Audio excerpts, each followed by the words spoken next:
Hey, everybody, and welcome back to another exciting episode of the fastest growing Turbonomic podcast on the entire internet, the Gregg and Joe Turbo Show. I'm your host, Joe, joined as always by the great and powerful Greg Minicello. Hey, Greg. Today, we're super lucky to actually talk to someone that I work with on the same team, in fact. One of the best SEs when it comes to all things observability, Mr. Paul Jasek, or PJ. PJ, how's it going? Thanks for taking the time to speak with us today. Yeah, going well. Thank you for having me here. Absolutely. So I know we've spent many episodes talking specifically about Turbonomic. Yeah. And I thought it might be a good idea to, take a break from the Turbo topic just for an episode, and maybe kind of dive a little bit deeper into a sister product, if you will, or a very something that kind of goes hand in hand with Turbo, I would say, and that is Instana. It's an APM solution and application performance monitoring tool, and I thought no one better than PJ to chat with us about it. But before we dive into that, maybe PJ, you can give us a little background on sort of who you are, where you came from, how you got here, the whole 9 yards. Sure thing, Joe. So yeah, my background is about 30 years in IT. After I graduated college, I actually spent about 10 years as a developer on a wide range of technologies and systems. Back then, it was I started actually out on a mainframe.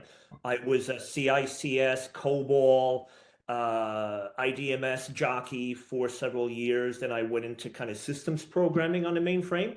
And then I switched to Smalltalk, which was an up-and-coming object-oriented language back then. And then, of course, the Java tsunami hit us in mid-1990s, and I switched to the development side in Java. And I did that for up until late 90s, basically. And then I went into pre-sales. And so, I love technology. But I wanted to get out of the cubicle, so to speak, back then. And one day, this team comes in. They're actually pitching us an object-oriented database, and I was working at Dun & Bradstreet at the time. And we go through a 2-hour architecture discussion, Q&A, stuff like that. They leave, and I said to myself, I like this job, what this guy did here. So I went into pre-sales, and I've been in pre-sales since the late 90s. Spending most of the time in APM and observability. So I worked with Wiley technology back in the early 2000s. I spent over 6 years at AppDynamics. And then most recently, I was just telling Greg that I joined Instana in 2017. And of course, we were acquired in late 2020 by IBM. So that's kind of my background. Most of the previous 20 years in APM and observability. So you're new to IT. Okay, that's fair. Yeah, I know. This is a new thing. You're trying it out to see if you like it, and we'll kind of make a decision on it. Okay, it's fair. Okay. Yes. Awesome. So, I guess before we dive into specifically Instana, maybe just like a high level for those folks who are unaware, what is an APM, and I guess what is the general value prop? Why would someone use an APM solution? Sure.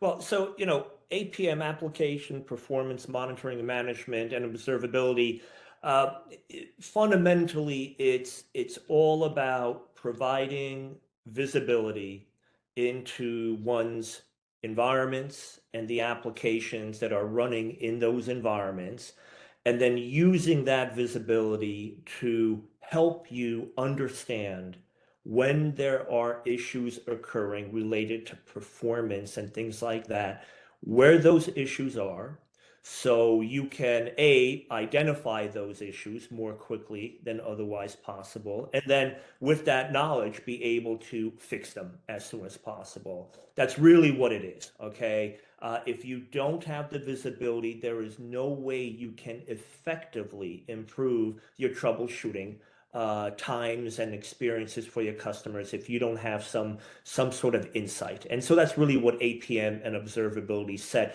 The value that can come from that, I think, is pretty self-evident. You can cut down an amount of time it takes to turn tickets around. Your customers are going to be happier. If the applications in question are revenue producing applications, right? Companies know they keep tabs on how many dollars they lose per minute of downtime and things like that. So if it's a revenue generating application, it's imperative to have that sort of visibility. So the value is easily quantifiable in that sort of case, Joe. It's interesting you're bringing up a lot of these platforms that we've heard about, but what does an APM solution bring you over something like the classic System Center Operation Manager, right? I've got alerting today, PJ.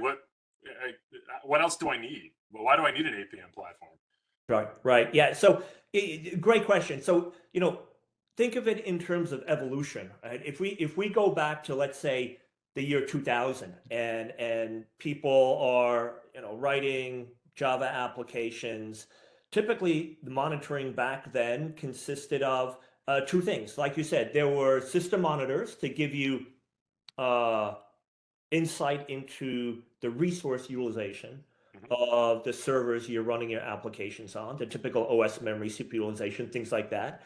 And then the other thing that was used back then is what we call synthetic monitoring, right? To be able to basically script up tests, if you would, that would hit a website, and it would tell you whether that transaction is available, and the more complex ones actually executed it and told you kind of what was the response time, were there any errors. And so those types of monitoring, they are necessary without a doubt. You need to know how your infrastructure performing, synthetics and off hours and things like that are critical. But what's missing, if you think about it, is it's not going to tell you why something is performing the way it is when an issue is occurring. So classic example is back then, end user monitoring. So I get in front of a browser, I hit the search button, and it searches for 30 seconds. So I know I have an issue, right? What's the next question boss is going to ask me? Well, why is it spinning for 30 seconds? Yes. So hey, for that answer, I need a little bit more insight into what the app is doing. And that's really kind of the additional insight that APM observability will provide you over and above the traditional infrastructure, sysmon, synthetics, and end user monitoring. Thank you. So it cuts down that mean time to resolution, and gives you sort of an understanding to help you really sort of, I guess, address the underlying issue as opposed to addressing the symptom and really getting down to what's actually the cause of said problem. Exactly. And, recently the term observability, has become entrenched in our vernacular. And so originally it was APM, and then observability came along. And the way at Instana we like to look at it is that, APM is going to tell you that there's an issue, that there is something wrong. Observability will actually go further and tell you why. Okay, and that was the premise upon which Instana was founded in 2015, because there were a crop of APM vendors back then in the market, many that we see currently today: New Relic, AppDynamics, Dynatrace, etc. But the founders felt that not enough attention was paid to how we can make the data that we provide actionable. Let the user see the actionable data and then make informed, intelligent decisions based on that. That's really how we approach observability back in 2016, even before observability became a catch term. Okay. And the way we do that is, at the end of the day, you need a way to see how your application runtimes are performing. So specifically, how the transactions, once they hit your application, what are all the different services that I called as that transaction is executing in your application, right? And so in the 2000s, it wasn't such a big deal, because back then architectures were what? They were service-oriented architectures, 3-tier SOA architectures. It was, don't get me wrong, it wasn't easy, but it wasn't like overly complex, right? If you think about what happened in 2015, 2016, the shift to microservices was well underway. So now you're folks were decomposing monoliths into collection of microservices, and that pretty much exponentially increased the complexity of what was turning underneath the covers, processing how transactions were now distributed among a dozen or more different services at the same time. So if there's an issue somewhere along that path, you need to, how do you know where to start looking? That's really the point, right? So having an observability solution that can actually get into the application runtime is absolutely critical. Basically, there's no way you can do without that level of visibility. So it's not just about metrics, but it's also about being able to capture distributed traces. I'm sure you've heard about distributed tracing, right? So this notion of, okay, so I've got my transactions hitting the applications. A trace is going to capture the path of that transaction through its entire execution, and it's going to tell me exactly what services were invoked, what backend persistent stores, databases, caches, things like that, those services were calling, even if they reside on the mainframe.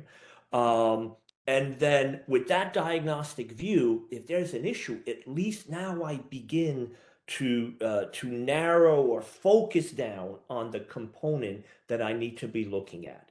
And that's one of the things with Instana is with regard to distributed tracing, we don't sample distributed traces. So that there's two views on this, right? So you can instrument down to the method level, and that's going to give you very, very almost profiler-like visibility into what's going on. But there's a cost attendant to that, because the more instrumentation you do, the more impact on the application. So we decided to give you visibility down to service level timings, which means that we don't have to sample distributed traces now, right? So the point is, if I'm working with someone, a customer, they have an issue and they're using Instana, we're always guaranteed to have a trace for the issue at hand, because it would not have been sampled out, as is almost invariably the case if you're using the other type of methodology. So that's a pretty unique differentiator, then, you would say, for Instana specifically. And I guess to your point, when you're trying to understand the why, the why is this happening, right? Yep. More sort of granular, and to be able to see into every specific call and not have the sampling or this roll up of data, obviously is going to help people kind of narrow that focus, like you said. Without a doubt, because invariably what you want to look at is not present because it was caught in the sampling routine. Okay, and then what do you do, right? So if it's a systemic issue, yeah, you should catch it again in another sampling probably.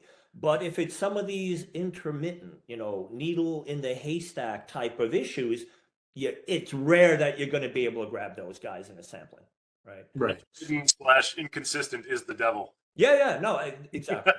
Exactly right. Yep. What are some other, again, just for the benefit of those folks who are less familiar with Instana, I mean, you mentioned there's a lot of names in the APM space. So, obviously the no sampling is a big sort of differentiator. What are some other sort of key differences between Instana and, anything else that exists in that same space? Yep, I think one big key differentiator is automation. You'll hear the term a lot when you're working with Instana. The notion of automating the installation and operation as much as possible. APM has traditionally been very manually intensive. You had to do a lot of configuration to get APM stood up, and reporting what you want to see into. A lot of times you had to tell the agent what to look for. You know what? In today's applications, they're so complicated. The teams that wrote them themselves have a lot to grasp, and a lot of times people move on. And so I work with customers and say, PJ, we didn't write this. We don't know what's going on underneath the covers, right? So with that said, we wanted to make agent installation as easy as possible. Yep. One line curl installation at the easiest. And you don't have to tell the agent what to look for. The agent will kick in into a discovery mode, and it uses what we call sensors. A sensor is that part of the agent that's going to discover and monitor a specific component. And we have almost 300 different sensors available for the agent. So it will discover what's running on a box. Okay, I've got a Linux box, and on it might be a process. That process is actually a Java JVM executing. And then that JVM might really be a WebSphere instance that is hosting a bunch of web services and applications, right? So I didn't have to tell the agent what to look for. It's going to discover these automatically. So you can get the agent stood up much more quickly than otherwise possible.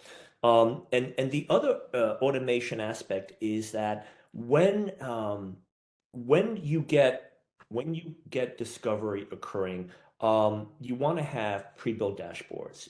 This is not the early 2000s. You shouldn't have to build your own dashboards to visualize the information you're collecting. So we have a wealth of pre-built dashboards for the views that we support, whether they're infrastructure, Kubernetes, Docker, applications and services, what have you. And of course, you can build custom dashboards as well.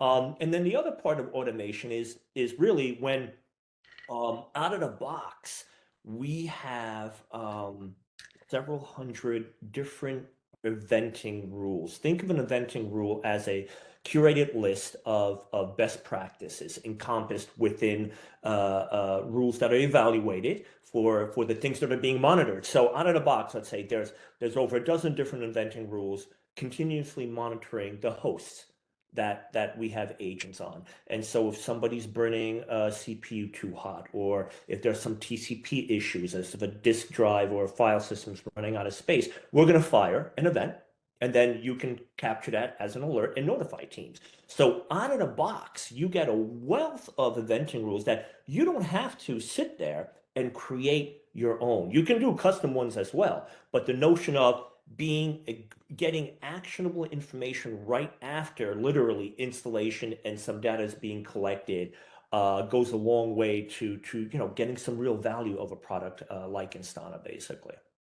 Yeah, it's funny you bring up the sort of time to value, but from when I've bought a product to when I'm starting to use it and I'm actually getting value out of it, and that gap. I have personal experience with some of these APM products where we had an SE and an AE come in and they introduced us to one of these products and they said, okay, here's how you're going to roll this out, and they gave us a list of command line, Java command line commands to run to deploy these agents, and I said, whoa, wait, what? I gotta run this on every server. Where's the executable? How do that's not how we don't deploy things by getting on there and typing in commands. Exactly. And it was kind of a nightmare to deploy. And then of course, you run the commands and you get the agent up and you look in the mothership and you go, that didn't work. Let me try again. And yeah, I got the application agent installed, but now I got to put the database agent on there. And that takes a different, even another license to do. Guys, and I remember looking at the AE and the SE at the time, and I go, look, I got to be honest with you, this isn't enterprise ready. I can't roll this out. And the account executive looked at me and he goes, just do me a favor. Don't ever say that in front of my boss. Yeah. And it's real, like there is a lot of effort that has to go into rolling those things out. And, we had one guy in the team that could do it and he wasn't there. It didn't get done. And what happens if you need to troubleshoot it? You have to go back and find out, why did this one not install correctly, or what happened to it? It got nuked. You go back and put it back in place. It was definitely something that left a bad taste in my mouth. And we never end up buying that product. Right. And this is a good point. With Instana, we only have one agent, right? So because we leverage sensors, we only have one agent. So one agent to deploy, and then that agent can monitor your infrastructure, your application services, your databases, your caching engines, message brokers. All the sensors that we have can be encompassed and be leveraged by that one agent. And so there is much more TLC, if you would, because we don't have multiple agents. Our agents are, they can update themselves automatically. So that might not seem like a big deal, but it's a big deal. It's a big deal, right? if you've been in that situation before, so you know that's a benefit. You can manage them through GitOps. You can, you know, we have chef recipes. The community has recipes, Ansible providers, etc., to deploy them. Again, all to reduce what traditionally has been a manual set of tasks to get APM observability going. Yeah, yeah. The other key thing that you pointed out was those out of the box dashboards, meaningful out of the box dashboards, right? Yep. I can't tell you the number of times that I would put something onto, you know, pull this widget in, configure it, go, nope, that's really not what I'm looking for. Yep. Ditch that. Pull this widget in, that's still not what I'm looking. What am I doing here? Exactly. Exactly. Yeah, and the nice thing about Instana is, you know, so we mentioned automation and the distributed tracing, but you know, a lot of it's not enough to kind of have a look into like a specific component. But for effective troubleshooting, you really want to get an idea of what's the surrounding ecosystem look like as well for that component. And to get that type of visibility, you have to have some knowledge of the relationships, right? So what we do at the end of the day is internally, Instana keeps what we call a dynamic graph. So it's an internal construct, and it keeps track of every entity that we've discovered, every transaction that's processed on those entities and their state of health at that given time. And so when there is an issue, we can tie all of this together and provide you that context. So it's not that, you know, this JVM was potentially, you know, had long garbage collection times. It's because maybe it was called too often and it didn't have enough resources. And we know that because from the dynamic graph, we can draw a dependency map and we know who's calling who, how often, and again, tie it all together. So when there's an incident, you're in our incident viewer, we give you all this information, the triggering event. We give you all the related services that were impacted. Some folks refer this to the blast radius, right?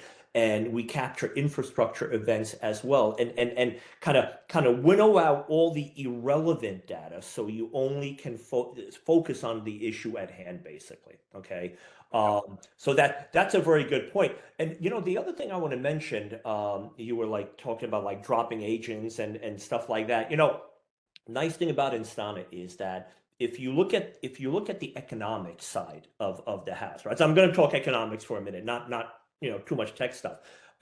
There is almost every other APM or observability vendor um, has a licensing model that is based on pay as you go. In other words, they will charge you for maybe how many users you have using it, maybe how many agents you have deployed, how much data those agents are sending over, how many metric series, how many traces, how much data. And guess what? Invariably, it is sticker shock to customers because there's no way for them to plan for that, right? So we hear that all the time. With Instana, we really wanted to make things simple for our customers. So our licensing is based on one thing: how many agents do you need? Which equates to you need an agent on every physical or virtual OS. That's what it comes down to. So it's simple count, right? It's a simple count. You can count that up pretty simple. No other variable cost whatsoever. That's key. That's huge. That being able to plan and predict and count on, I've purchased this. Now I know what my entitlements are. This is how I can use it. There's not going to be surprises, no gotchas. I'm not going to find out, you know, 3 months, 6 months, a year from now that I can't do what I need to do with this platform, and I got to go back to the well. That means I got to go to my director, my VP. I got to eat crow, say I messed up. Yep. I didn't understand this. It was my problem, and now I got to look a little foolish to get my job done. And nobody wants to be in that position. Nobody does. Nobody does. And there's also a flip side to that. Because of our economics are favorable. When they're not, when the economics are high and the cost is high, people who purchase that APM observability solution have a decision to make. All right, yes. I've got 10 mission critical applications, but I can afford only to monitor 4 of those. Yep. Where are you going to put your chips, Greg? Right? At the end of the day, what are you doing? You're exposing yourself to risk that you're praying. So with the way we do licensing, customers will typically be able to minimize that risk because they can cover all of their mission critical applications. Yeah, that was absolutely the exercise I had to go through when we were evaluating the product to say, all right, what are my gold tier applications? And what are my silver and then bronze? I guess we're not looking at those anymore, Exactly. Yeah, it was a difficult conversation to have with a team, and it was a difficult conversation to have with leadership because they're going, all the applications are important. What do you mean gold? Yeah. Yep. That's right. And the other thing is we haven't talked about is user adoption, right? You really there's this term you probably heard, democratize XYZ. So democratize APM was a catchphrase, I guess, right? I personally hated it, but I own the T-shirt, by the way. I just want to throw that out there. Yeah, sorry. Thank you, Joe. So it's traditionally users of APM have been fewer in an organization, and they tended to be power users. In other words, these were the experts who really got to know the tool, a core group that all the rest of the organization had to go to get help, right? And so that just doesn't make sense, right? So what we did was we wanted to make our UI and Instana intuitive, easy to use. And how do you measure that? User adoption. So we measure our user adoption, and I think it's unparalleled in the business. One of our biggest users, company in Europe, they have several thousand Instana users, of which on a daily concurrent use basis measures in the 350 to 500 range. Okay, wow. Daily usage. I mean, that is just outstanding adoption. That's pretty wild. And then it's a reflection of that. I think we successfully kind of proved that vision out in the design of the product. Basically. Yeah, I think I had about 10 people on the team when we were evaluating the product at my other company. I think 5 of them actually went into the product once. It was pulling teeth just to get people to log in. And the 5 that did log in were like, what am I looking at? What do I do? Where do I go? True. Exactly. Trying to pry them away from, log scraping and these other tools that they've built themselves to use this instead. Go to this first. Yes. Never mind whether the product was good and did what it said it could do, just to get them away from what they did today and use this was pain. Exactly. Yeah, I mean, I think having to rely on a small group of power users, like you said, is one, horribly inefficient. I wouldn't want to be that person. I would uninstall Slack. I would tell you that. That'd be the first thing I did. Right. Unavailable. Don't bother me. But 2, that's also very risky. Like, what happens if those people leave the company or something happens and none of them are available one day and there's a problem? Then what happens? Like, it's just, I don't know. It doesn't make sense to me. But I can agree with you because I'm not an Instana expert by any stretch, but I have played with it. I've been in the UI, and I can say from a user sort of experience perspective, it is very intuitive, right? I mean, it's essentially a group of dashboards that you can everything's clickable, right? You can click right in, like you said, drill down. It's very simple to start really big and get really, really focused really quickly, and then come right back out. And it doesn't take a PhD, as long as you know what you're doing or what information you're looking for. It's very easy to find. In my opinion. That's right. Now, what you don't know, PJ, is that Joe is actually an honorary doctor. I am. Yeah. Of doctor of what, Joe? We haven't decided yet. He's got a it just sounds good in the title. Yeah. I feel like your mail gets delivered faster when it says doctor or something. So I do. Yeah. You automatically get prime shipping when you put doctor on there. Right. So, yeah, That's right. I had to throw it out there. And one of the things that occurs to me most about observability is I don't have to get in a room with 6 people from 6 different disciplines in IT and point at each one of them and go, was it you? Was it you? Was it you? And all of them going, no, not me. Not my land. Yes. That unified vision of what's happening in the environment. Down to, like you were saying, down to those trace levels.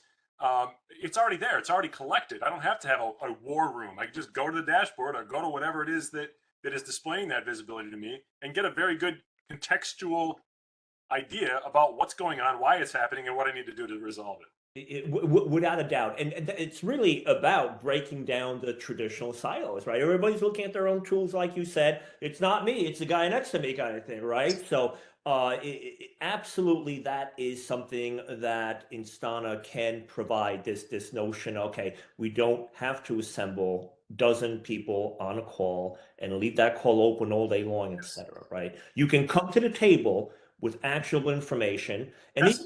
even if you have a war room call, it's going to be an order of magnitude shorter than what you're used to. Yeah, you're getting away from that TTB, the time to blame. Yeah, right? yeah, exactly. I love that. I mean, and I think, ultimately, right, that's why it's sort of the combination of Instana and Turbo together really becomes ultra powerful, because I think both have that sort of that same background of like, let's remove these silos, let's democratize, like you said, this information. Yes. And then, obviously, right, the age-old question of like, is it a code issue? Is it a resource issue, right? And then the ability and the power really of the Instana and Turbo integration is that we can confidently now answer both of those things, right? Exactly. And we can tie all that rich application data directly to the underlying infrastructure and be able to see in real time how Turbonomic's infrastructure actions are affecting the application, right? And those golden signals and response times and throughput metrics and all of that. And it's super, super powerful. And I know, like, I have some customers that have both, and it's awesome. I mean, it really does kind of put a nice bow on things. And more importantly, not just bubble up the answer, but do something about it. Yeah. Right? It's one thing to know what to do, and Turbo and Instana, they make that very easy. They take all of that contextual information and bring it down to a very focused and narrow answer for what to do with this. Now just automate it. Exactly. Yeah, being able to leverage the service and the application abstractions that Instana captures, and then include that right into Turbo with your existing discovery methods of the infrastructure, etc. It just gives another dimension of awareness to drive your recommendations to a higher level, right? Yes. And to further break down the silos, right? Let's bring the application teams and the ops teams together, right? Let's all look at the same data. Let's all trust that we can get away from doing this because we're all looking at the same thing now. That's right. And that's powerful. That's one of those things that I feel like is often overlooked when we talk about like Absolutely. technology. Is like, yes, there's a performance benefit. Yes, it can save you money, but the human element, like, I guess it's hard to quantify, right? Like how valuable is 10 hours of your employee's time, or how valuable is your employee satisfaction, that's not having to be angry all day because we're pointing fingers at each other, and Yeah. it's really hard to kind of like put on paper and say like this, you're realizing this much gain, but it's a real thing, and it's equally as important in my opinion, or at least right up there with performance and cost savings. And to your point, PJ, it sounds like Instana really does help to deliver on that as well. Like, just make the experience better all around, and save the time, which is Without a doubt. I mean, I've never met a developer who loves working on tickets. Yeah. I was just going to say, not many people like to troubleshoot. Not many people like to work on tech debt. People want to be innovating. They want to do the next shiny thing, the newest thing, right? They want to be doing interesting and fun and new and exciting things, and not looking back and going, oh boy, I don't want to go near that. Exactly, but it's a thing, right? Developers have to do that, and Yes. you mentioned morale a minute ago. That is something. While people might scoff at it, it will make people angry, Joe. And if you get angry enough, what are you going to do? You're going to start looking for another place to work, right? Yep. Yeah, we used to have, there would be dual Scrum teams. one team would be the one that would work on tickets, and the other one would be one working on pushing new code out the door. Right. It would get burnt out. The people on the tickets, they had to rotate them because they would just get burnt out. That's right. Yep. I mean, I'm sure, and then the question is how many tickets do you just end up ignoring anyway? So, Well, that's it, right? Right. I don't know. It works on my machine. Yeah, I opened the window. They just blew off my die. I have no idea where they went. That's fine. There'll be more. No big deal. No big deal. More. There'll be more. Always more. Always Yes. more. But PJ, I mean, again, we definitely appreciate you jumping on, and this is great information. I'm, like I said, I'm not nearly as well versed in Instana as I am Turbo, so it's great to have you on, and I feel like I'm learning a lot. Absolutely. Sure. Anything else that you think is you want to mention to the folks out there? Anything maybe feature wise, or things that are coming down the pipe that you're excited about for Instana, or do you have that innovation you're looking shout out? So, I guess what I would like to mention is that a lot of times, I was covering a trade show a couple of weeks ago, and people were curious, how has it been with IBM, right? IBM buying a small company, you get quote blue wash. That's an actual term, right? Yes. Have you been blue washed? I get asked, and people, it's a thing for people. So I go out of my way and tell them that, look, we have done so much innovation under the IBM umbrella that it's just mind-boggling. So I'm not talking about the OpenShift work, the Cloud Pak work, Kubernetes and things like that, our support of OpenTelemetry, but really, even like being able to trace transactions into the mainframe or across all of the common IBM middleware component, we've really expanded the capabilities across the board. And I think that is a great sign that under the IBM umbrella, innovation is taking place, right? It's not just putting lipstick on a pig somewhere, okay? And I'm really proud of that, and I'm happy that I can tell that answer to the people that come to me and say how things are going. That's awesome. I would totally agree. I mean, I've been surprised at sort of the rapid pace, because I think when you think of giant companies, which IBM is certainly a giant company, speed and agility aren't the first things that typically pop into your head. But they have, in my opinion, and it sounds like you share this as well, is IBM has really kind of focused on that, and really kind of put all their weight behind being fast, being agile when it comes to these new technologies and these things that are really delivering value. Because you can look around the IT landscape, right? You guys have been doing this a lot longer than me.